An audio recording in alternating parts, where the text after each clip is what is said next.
మిత్రులందరికీ విశ్వావసు ఉగాది శుభాకాంక్షలు. ఈనాటి ఉగాది కవి సమ్మేళనంలో నేను చెప్పబోతున్న వచ్చిన కవిత కనపడటం లేదు. నేలంతా మెత్తగా పరుచుకున్న పచ్చిపూల తివాసీలు, నింగంతా గాలిగాడి ఇలపాటల ఉసుళ్ళు, నిలువెల్లా విరబూసిన మావికొమ్మ పరవశాలు, శతకోటి నక్షత్రమాలికలు సిగలో ముడిచిన వేపరెమ్మ మురిపాలు, హరిత వస్త్రం అలా అలా హడావుడిగా చుట్టుకుని నవవసంతమైన ప్రకృతికాంత సోయగాలు, ఆగామి వసరోత్సవానికి రంగం సర్వం సిద్ధం, పూర్ణత్వానికి మరి ఒకే ఒక్క కొరత, విరపూసిన మావిగుబురు గుండెల్లో దూరి లేలేత వగరుచిగుళ్ళు కొసరి కొసరి మెక్కి బొంగురు స్వరం అనుమంద్రంలో సరిచేసుకుని అల్లలల్లలిగా కుహూరాగం ఆలపించే నేపథ్య గాయని ఆమని కోయిలమ్మ గారి రాకే తరువాయిక. మావికొమ్మ పూయాలి, కోయిలమ్మ కూయాలి, ఇదే కదా రివాజు. ఊరికి ముందే వచ్చేసి కానరాక కవిస్తూ రేయనక పగలనక అలుపు ఆపు లేక గుండెలదరగొట్టే అదృశ్యగాయని ఇంకా రాలేదేమా.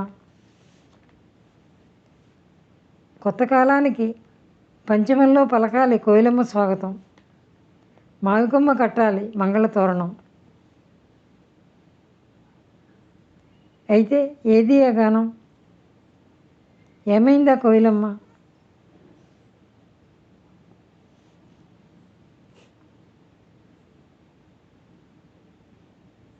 ఏవో అనుమానాలు, గుసగుసలు. ఎక్కడికి పోయింది కోయిలమ్మ? ఎవరైనా ఎత్తుకెళ్ళారా? కిడ్నాప్ చేశారా? అంతే అంతే అయి ఉండాలి. గతంలోనూ వాడు మన నింబాన్ని ఎత్తుకెళ్ళి మీది కాదు మాదే పొమ్మన్నాడు. ఏదో విదేశీ హస్తం ఉంది దీనిలో. కోయిలమ్మ ఎక్కడ ఉన్నా సురక్షితంగా పట్టుకొస్తాం, దోషులను కఠినంగా శిక్షిస్తాం. చట్టం తన పని చేసుకుపోతుంది, ఆందోళన వద్దు. వెతుకులాట మొదలైంది. ఎప్పుడొస్తుందా కోయిలమ్మని తరువెల్లా తనువు చేసుకుని ఎదురు చూస్తోంది మావిరమ్మ. ఎవరున్నా లేకున్నా కాలగమనం ఆగదు.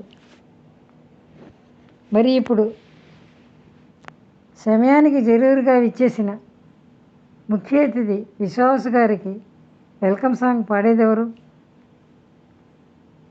ఏం కర్తవ్యం? అందుకు మరి కోయిలే రావాలా? మరి కవికోకిలెన్నో కొలువు తీరి ఉన్నాయి సాహితీవనాన. కోయిలమ్మ పాటను మరిపిస్తాయేమో, మది మురిపిస్తాయేమో చూద్దాం. మీ విజయలక్ష్మి.